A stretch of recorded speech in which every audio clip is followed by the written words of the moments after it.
दोस्तों, हम एक्सप्लेन करने वाले हैं एक रशियन फैंटेसी एडवेंचर मूवी की कहानी को, जिसे देखकर आप सबको बहुत मजा आएगा। इसलिए वीडियो को आखिरी तक जरूर देखें। फिल्म की शुरुआत में कई सालों पहले रूस के एक जंगल में रहने वाली शिकारी जनजाति की कुछ औरतों को दिखाया जाता है। यह औरतें जंगल में अपने देवताओं के लिए कुछ चढ़ावा लेकर जा रही होती हैं। वहीं इनके साथ एक छोटा लड़का भी होता है जिसका नाम ईवान है। रास्ते में ईवान को एक चिड़िया दिखाई देती है, तो वह रुककर उसे देखने लगता है और अपनी माँ से कहता है, आप लोग जाइए, मैं अभी आता हूँ। इसके बाद उसकी माँ और बाकी सभी महिलाएं आगे बढ़ जाती हैं। इवान को चित्र बनाना बहुत पसंद था, इसलिए वह उस खूबसूरत चिड़िया का चित्र बनाने लगता है। इस जंगल में इंसान के अलावा परिलोक के कई अलौकिक प्राणी भी रहते हैं, जो दिखते तो इंसानों के जैसे ही हैं, लेकिन इंसान नहीं होते। अब उस स्थान पर पहुंचने के बाद वह औरतें एक चादर पर देवताओं के लिए चढ़ावा रखने लगती हैं। इसी बीच परिलोक का राजा वनराज उनके सामने आता है, जिसे देखकर वह औरतें बहुत ज्यादा डर जाती हैं और चीखने लगती हैं। जब ईवान को औरतों की चीखें सुनाई देती हैं, तो वह भी उसी जगह पर आ जाता है, लेकिन वहां ना तो उसकी मां दिखती है, ना ही बाकी औरतें। इस घटना के बाद प्रेजेंट टाइम का सीन दिखाया जाता है। इवान अब जवान हो चुका है और उसका बड़ा भाई हुंजा और उसकी बहन लूसी, जो गूंगी है, हर रोज उसे अपने साथ जंगल में शिकार के लिए ले जाया करते हैं। एक दिन जंगल में लूसी उसे इशारे से बताती है कि अपना ध्यान सामने उस हिरण पर रखो और छिपे रहकर उस पर तीर चलाओ। पर इवान अपने भाई बहनों से बिल्कुल अलग होता है और उसे जानवरों को मारना बिल्कुल भी पसंद नहीं होता है।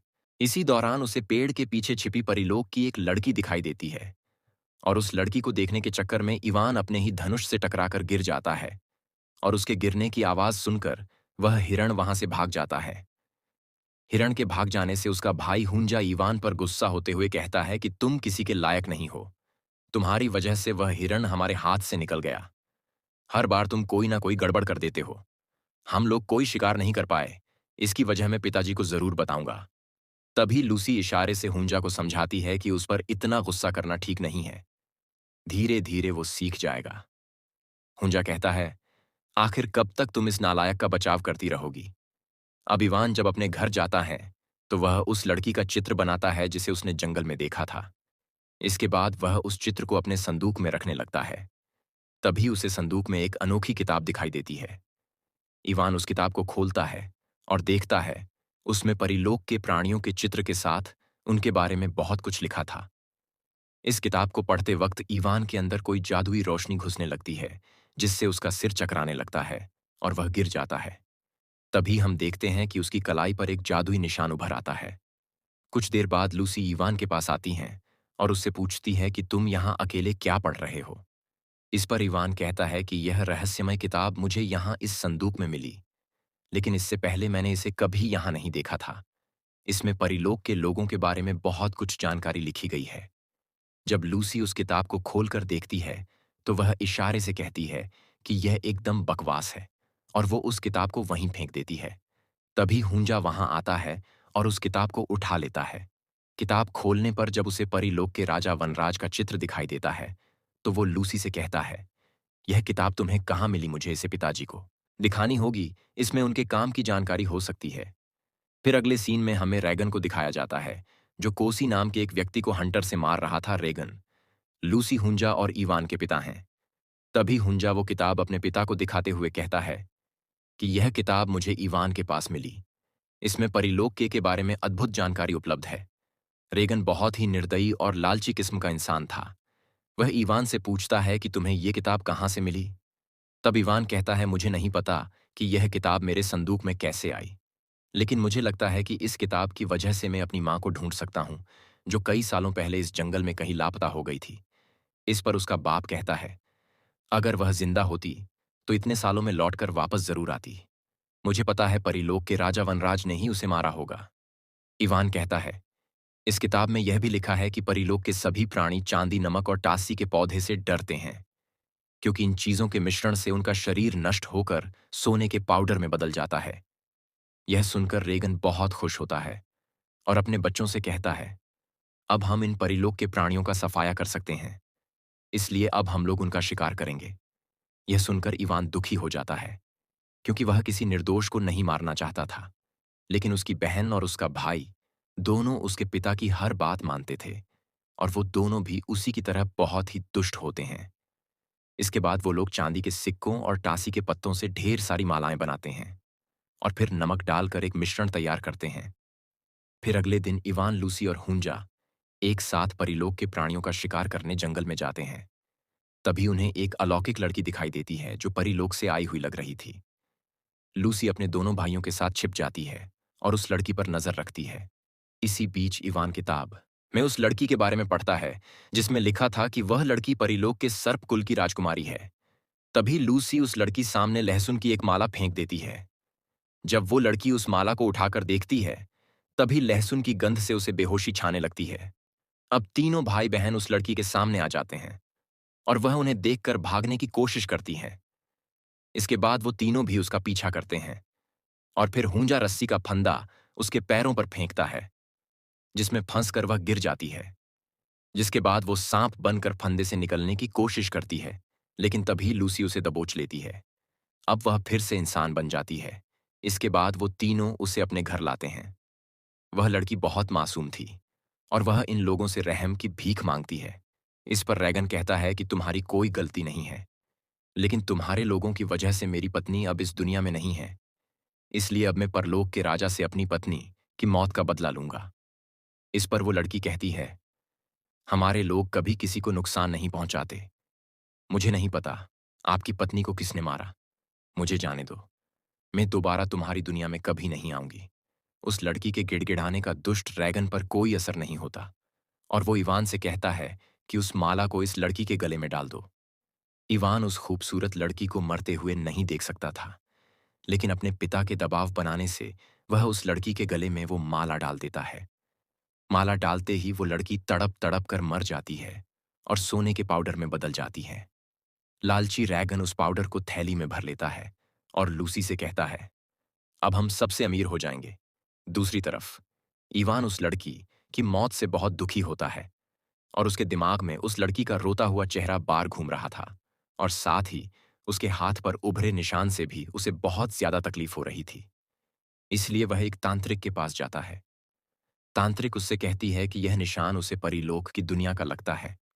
मुझे इसके बारे में ज्यादा कुछ नहीं मालूम है, लेकिन इस निशान और तुम्हारे शरीर के लक्षण देखकर लगता है अब तुम जल्द ही मर जाओगे और मेरे पास इसका कोई इलाज नहीं है, लेकिन इससे मिलने वाला दर्द को कम किया जा सकता है। इसके बाद इवान वो औषधि पी लेता है। अब हम देखते हैं कि हुंजा और लूसी हर रोज कई पारलौकिक प्राणियों को मार दिया करते थे और उनके शरीर से बने सोने का पाउडर थैलियों में भरते जाते। एक दिन जब इवान कोई चित्र बना रहा होता है, तभी उसका भाई हुंजा वहां आकर उससे उस किताब को छीन लेता है। तभी उन्हें हवा में उड़ता हुआ एक ड्रैगन दिखाई देता है। अब हुंजा जल्दी से किताब खोलकर उसके पन्ने पलटने लगता है और उसे एक पन्ने पर उस ड्रैगन का चित्र दिखाई देता है। इसके बाद हुंजा उस पन्ने को फाड़ देता है और पन्ना फाड़ते ही वो ड्रैगन भी सोने के पाउडर में बदल जाता है। उसी समय रेगन भी वहां आ जाता है। अब हुंजा रेगन से कहता है, पिताजी मुझे एक नई बात पता चली है। अगर हम इस किताब के सभी पन्नों को फाड़ दें तो परिलोक के सभी प्राणी मर जाएंगे। इस पर उसके पिता कहते हैं, अगर हम सभी प्राणियों को ऐसे ही मारते रहे तो हमें सोना कैसे मिलेगा। हम उन सभी को जरूर मारेंगे, लेकिन ऐसी जगह पर लाकर जहां उनके शरीर से बने सोने के पाउडर को हम इकट्ठा कर सकें। यह सब कोसी छिपकर देख रहा होता है और ऐसा लगता है जैसे कि वो भी कुछ जनता है। उसी समय लूसी जंगल से अपने साथ एक और लड़की को पकड़ लाती है। यह वही खूबसूरत लड़की होती है जिसे इवान ने जंगल में पेड़ों के पीछे छिपे देखा था। अब लूसी रेगन से कहती है कि यह छिपकर हमारे घर पर नजर रख रही थी। तब रेगन लूसी से कहता है कि इसे भी मारकर पाउडर बना दो। यह देखकर इवान अपने पिता से रिक्वेस्ट करता है और कहता है कि अब तक आपने बेवजह बहुत से प्राणियों को मार डाला है, लेकिन इसे छोड़ दीजिए। इवान की इस बात पर रेगन को बहुत गुस्सा आता है और वो इवान से कहता है कि तुम अपनी मां के हत्यारे को माफ करने के लिए कह रहे हो। तब इवान कहता है, ये कोई नहीं जानता कि मां को किसने मारा। अब रेगन कहता है कि तुम जाओ यहां से और मुझे अपना काम करने दो। रात होने पर इवान उस कमरे में जाता है जहां पर उस लड़की को रखा गया है। फिर इवान उससे पूछता है कि तुम कौन हो और तुम यहां किस लिए आई हो। इस पर वो लड़की कहती है, मेरा नाम दीवा है और मैं परिलोक के राजा वनराज की बेटी हूं और मैं बहुत दिनों से तुम्हारा पीछा कर रही थी, क्योंकि मुझे तुम्हारे अंदर किसी खास शक्ति का एहसास हो रहा था। यह सुनकर इवान उसे अपने हाथ पर उभरे उस निशान को दिखाता है। दीवा कहती है कि ये तो हमारी दुनिया का जादू है। अगर किसी इंसान को यह पावर दे दी जाए, तो वह 7 दिनों में मर जाता है। अब इवान उससे कहता है कि 5 दिन तो बीत चुके हैं। इसका मतलब मेरे पास अब सिर्फ 2 ही दिन रह गए हैं। दीवा कहती है, हाँ, तुम्हारे हाथ में जो किताब है, ये हमारी दुनिया की सबसे दुर्लभ और अद्भुत किताब है। पर तुम्हें यह कैसे मिली? इस पर इवान कहता है, पता नहीं कैसे, पर यह मुझे मेरे घर पर ही मिली थी। दीवा कहती है, अगर तुम मुझे आजाद कर दो तो मैं तुम्हारी जान बचा सकती हूं। इस पर इवान कहता है, तुम मेरी मदद कैसे करोगी? दीवा कहती है, मैं तुम्हें उत्तर दिशा के रहस्यमयी जंगल में रहने वाली वन देवी के पास लेकर जाऊंगी। वह तुम्हारी मदद कर सकती हैं। इसके बाद इवान उसे आजाद कर देता है और उसके साथ उस रहस्यमय जंगल की ओर निकल पड़ता है। फिर सुबह जब हुंजा को वो लड़की और ईवान कहीं नहीं मिलते, तब वह अपने पिता को बताता है कि इवान और वो लड़की कहीं भी नहीं मिल रहे हैं और वो किताब भी उन्हीं के पास है। इस पर रेगन कहता है, हुंजा, तुम अपनी बहन के साथ जाओ और उन्हें ढूंढ कर लाओ। तभी वहां परिलोक का वनराज प्रकट होता है और रेगन से कहता है कि तुम मेरी बेटी को छोड़ दो। तुमने इससे पहले भी हमारे कई लोगों को मार डाला है। तब रेगन उससे कहता है कि तुमने मेरी पत्नी को मारा है और अब हम उसका बदला ले रहे हैं। तभी लूसी वनराज पर माला फेंकती है, लेकिन तब तक वनराज वहां से गायब हो जाता है और अपने सैनिकों से अपनी बेटी दीवा को ढूंढने के लिए कहता है। फिर अगले सीन में हमें इवान और दीवा को दिखाया जाता है, जो जंगल के रास्ते आगे बढ़ रहे थे। तभी वहां अचानक एक काला आदमी प्रकट होकर इवान पर अटैक कर देता है। तब दीवा उस काले आदमी को रोकती है और उससे कहती हैं कि ये मेरे साथ है। अब इवान दीवा से पूछता है, यह कौन था और इसने मुझ पर अटैक क्यों किया? दीवा कहती है, यह हमारी दुनिया का सिपाही है। इस पर इवान कहता है, तुम सब एक जैसे हो। दीवा कहती है, नहीं, हम अपनी शक्ति का इस्तेमाल बिना किसी कारण के इंसानों को नुकसान पहुंचाने के लिए नहीं करते। फिर वो उस आदमी से वन देवी तक पहुंचने का रास्ता दिखाने के लिए कहती हैं, लेकिन इस पर वो सिपाही उससे कहता है, यह लड़का और इसका परिवार परिलोक के दुश्मन हैं और इन्होंने हमारे बहुत से लोगों को मार डाला और इसलिए हमने परिलोक की सुरक्षा के लिए यहाँ एक अदृश्य दीवार बना दी है, ताकि इंसान कभी भी जंगल के उस हिस्से तक ना पहुंच सके और तुम ही इसे उस जगह पर ले जाना चाहती हो। तब दीवा कहती है, यह उनके जैसा नहीं है, इसका फैसला वनदेवी करेगी और अब तुम मुझे रास्ता दिखाओ। इसके बाद वो गार्ड किसी मंत्र को पढ़ता है और एक पाउडर को फूंकता है। इसके बाद उन्हें आगे हरा भरा रहस्यमयी जंगल नजर आने लगता है। अब दीवा और ईवान फिर से आगे बढ़ते हैं। अगले सीन में हमें रेगन के गांव का बाजार दिखाया जाता है, जहां रेगन के लोग उसका स्वागत करते हैं, क्योंकि रेगन ने उन अलौकिक प्राणियों को मारकर इन लोगों पर अपना दबदबा बना रखा था। रेगन वहां एक लोहार से कुछ हथियार बनाने के लिए कहता है। तब लोहार उसे मना कर देता है और उससे कहता है कि तुम एक राक्षस हो और मैं तुम्हारी कोई मदद नहीं करूंगा। इस पर रेगन कहता है कि परिलोक के लोगों को मारना कोई गंदा काम नहीं है, क्योंकि वो लोग बहुत खतरनाक होते हैं और यह तो मैं तुम लोगों के भले के लिए ही कर रहा हूं। तब लोहार कहता है, पहले ऐसा कुछ नहीं था, लेकिन जब से तुमने उन निर्दोष लोगों को नुकसान पहुंचाया है, तब से इंसानों और परिलोक के प्राणियों के बीच दुश्मनी बढ़ती ही जा रही है, और जिसके चलते हमारे घर की औरतें जंगल जाने से भी डरती हैं। अगले सीन में हम इवान और दीवा को देखते हैं, जो परिलोक के उस रहस्यमय जंगल में प्रवेश कर चुके होते हैं। अब उस जंगल में दीवा को 2 बच्चे मिलते हैं और वह उनसे बात करने लगती है। उसी समय इवान थोड़ा आगे बढ़ जाता है, पर तभी उसे परिलोक के लड़के पकड़ लेते हैं और कहते हैं, तुम हमारी दुनिया में क्या करने आए हो? तुम लोगों ने हमारे कई लोगों को मारा है। आज तुम्हें उन सब की सजा मिलेगी। उसी समय दीवा भी वहां आ जाती है और उनसे ईवान को छोड़ देने के लिए कहती है। इस पर वो दीवा से पूछते हैं कि तुम इसे यहां क्यों लाई हो?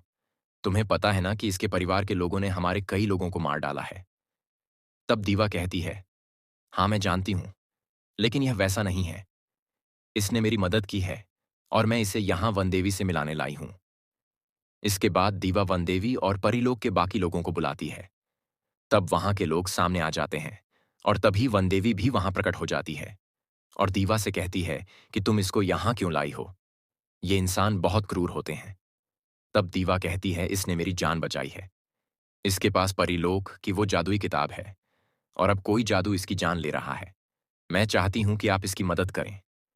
तब वन देवी कहती हैं, नहीं, इसके परिवार ने जो किया है इसके लिए मैं इसे माफ नहीं कर सकती। अगर इसने कोई गुनाह नहीं किया है तो यह बच जाएगा, नहीं तो मारा जाएगा। इसे एक परीक्षा देनी होगी। इसके बाद बनदेवी के आदेश पर उसे परीक्षण पत्थर के पास बिठा देते हैं और कुछ लोग उसको चारों ओर से घेर कर बैठ जाते हैं। इसके बाद वनदेवी अपने शक्तियों से परीक्षण शुरू कर देती है, लेकिन इवान को कुछ नहीं होता। इसका मतलब वो निर्दोष था। यह देखकर वनदेवी हैरान रह जाती है और कहती हैं कि उस जादुई किताब ने इसे परिलोक का नया रक्षक चुना है। अब इवान पूछता है कि इसका क्या मतलब है। वनदेवी कहती हैं, तुम्हें जो पावर मिली है वह कोई साधारण जादू नहीं है। यह जादू तुम्हें इसलिए मिला है ताकि तुम हमारी दुनिया की रक्षा कर सको। तुम्हारे हाथ पर बना यह निशान इस बात का प्रमाण है। तब इवान कहता है, मुझे परिलोक का रक्षक नहीं बनना और मुझे किसी जादू की जरूरत नहीं है। इस पर वनदेवी कहती है, तुम इससे भाग नहीं सकते। अगर तुम इस जादू को अपनाते हो तो तुम में कई शक्तियां आ जाएंगी और तुम अमर भी हो जाओगे। और अगर अपनी दुनिया में वापस जाना चाहते हो तो तुम मारे जाओगे, क्योंकि अब सिर्फ तुम्हारे पास 2 ही दिन का समय बचा है। यह सुनकर इवान दुखी हो जाता है और वापस अपनी दुनिया में लौटने लगता है। तब दीवा भी उसके पीछे जाती है। कुछ दूर जाने के बाद इवान दीवा से कहता है कि मेरा यहां आना बेकार गया, इसलिए तुम वापस अपनी दुनिया में चली जाओ। तब दीवा उससे कहती है, तुम इस जादू को एक्सेप्ट क्यों नहीं करना चाहते? इस पर इवान दीवा से कहता है कि मैं तुम लोगों जैसा नहीं बनना चाहता, क्योंकि तुम लोगों ने मेरी मां को बंदी बनाया था और फिर उसे मार दिया। दीवा कहती हैं, तुम्हारी मां हम लोगों के पास नहीं है, लेकिन एक तरीका है जिससे शायद तुम्हें इस जादू से छुटकारा मिल जाए। इसके लिए हमें सौभाग्य और दुर्भाग्य की देवी से मिलना होगा। ईवान पूछता है, हम उनसे कैसे मिल सकते हैं? तब दीवा अपना लॉकेट पकड़कर अपने दोस्त को मदद के लिए बुलाती है और उससे कहती है, मुझे तुम्हारे लॉकेट की जरूरत है, जिसकी मदद से मैं रास्ता दिखाने वाले का आवाहन कर सकती हूँ, ताकि मैं सौभाग्य और दुर्भाग्य की देवियों से मिल सकूं। इसके बाद वह लड़का उसे अपना लॉकेट दे देता है और दीवा से कहता है कि देवियों तक पहुंचने से पहले तुम्हें द्वार पर मौजूद सैनिकों का ध्यान किसी तरह हटाना होगा और इसके लिए तुम्हें जलपरियों के आंसू की जरूरत पड़ेगी। इतना कहकर वो वहां से चला जाता है।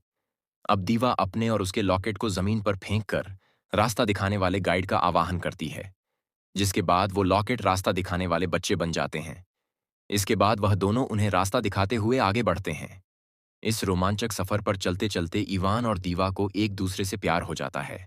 अब यह लोग जंगल और नदी को पार करते हुए एक तालाब के पास पहुंच जाते हैं। वहां 2 जलपरियां तालाब के ऊपर बैठी होती हैं।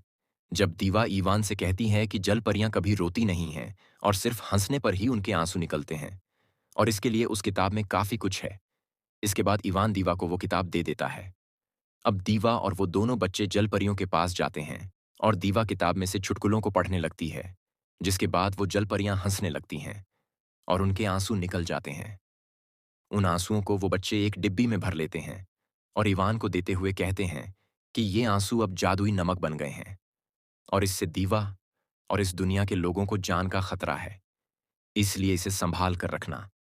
अब ये सभी लोग फिर से आगे बढ़ते हैं और एक पहाड़ के पास पहुंच जाते हैं।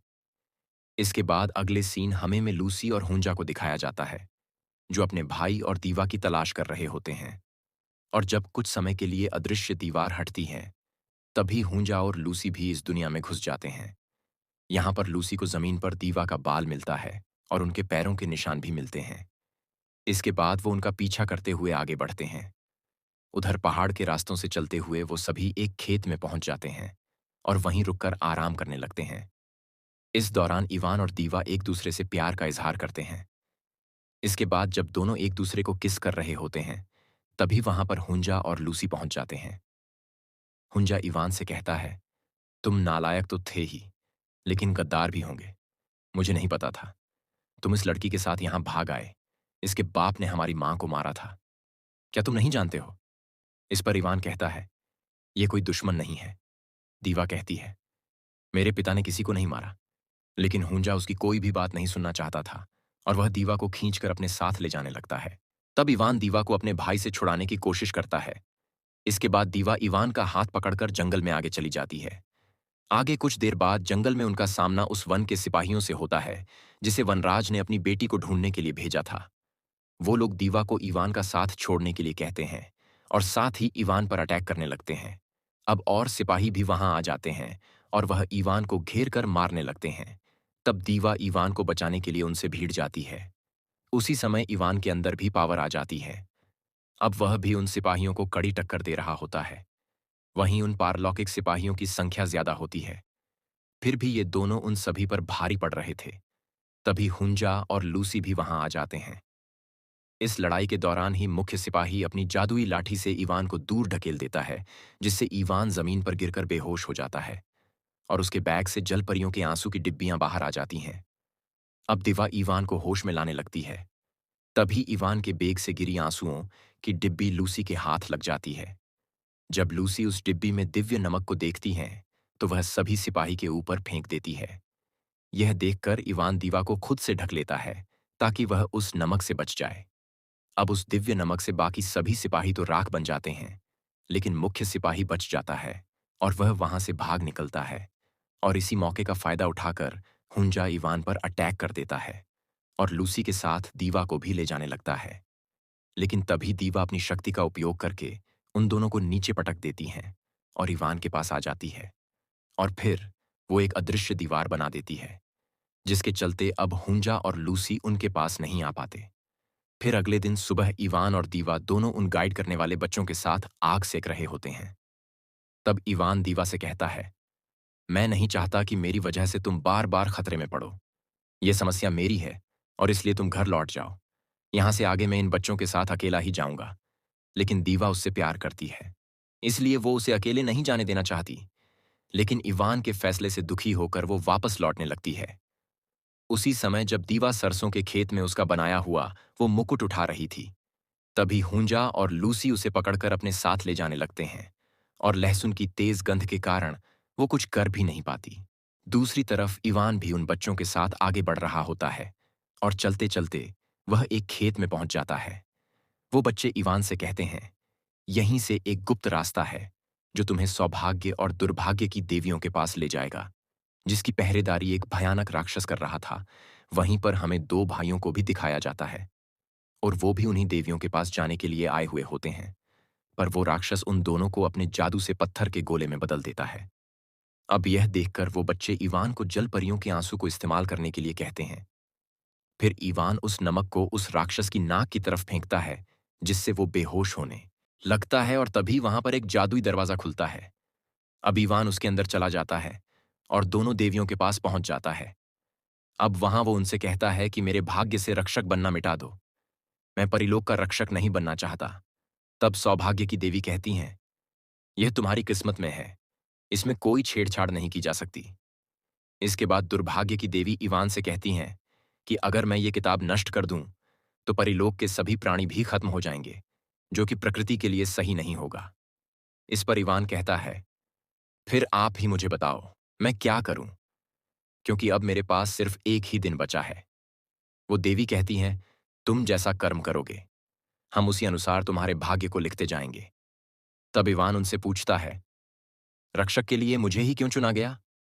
तब वह देवियां उसे बताती हैं कि परिलोक की दुनिया का पूरा अस्तित्व इसी किताब पर निर्भर है। यह किताब किसी एक रक्षक को चुनती है, जिसका काम इस किताब और परिलोक के प्राणियों की रक्षा करना होता है। और साथ ही उस रक्षक को इस किताब में उस दुनिया के सभी लोगों की जानकारी भी लिखनी होती है। अगर कोई पन्ना किसी वजह से खराब हो जाता है तो उसे ठीक भी उसे ही करना होता है और समय के साथ पन्ने भी जोड़ने होते हैं, क्योंकि यह किताब ही उन लोगों का मूल आधार है। अगले सीन में हमें दीवा को दिखाया जाता है, जिसे हुंजा, लूसी और रैगन ने पकड़ रखा है।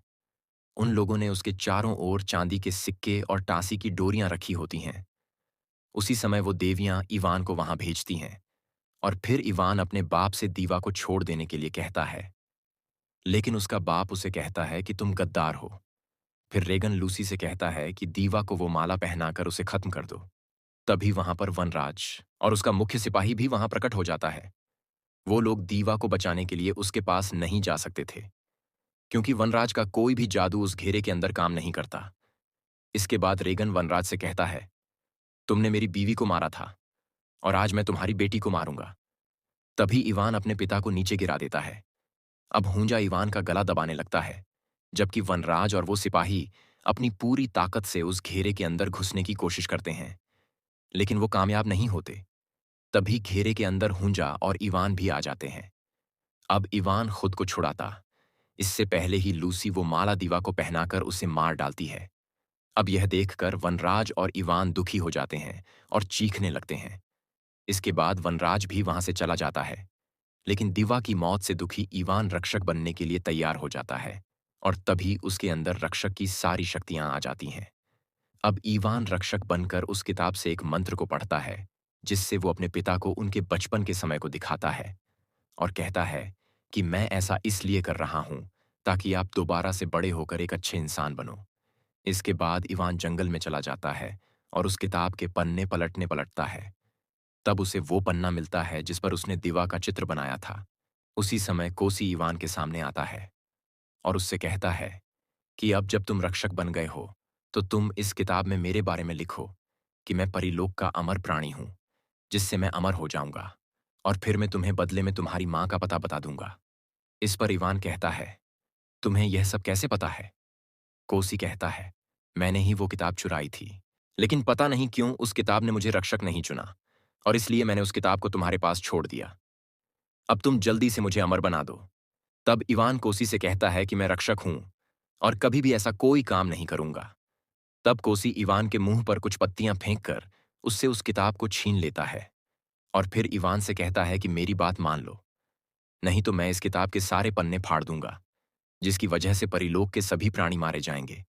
अब इवान को उकसाने के लिए कोशी एक पन्ना फाड़ देता है।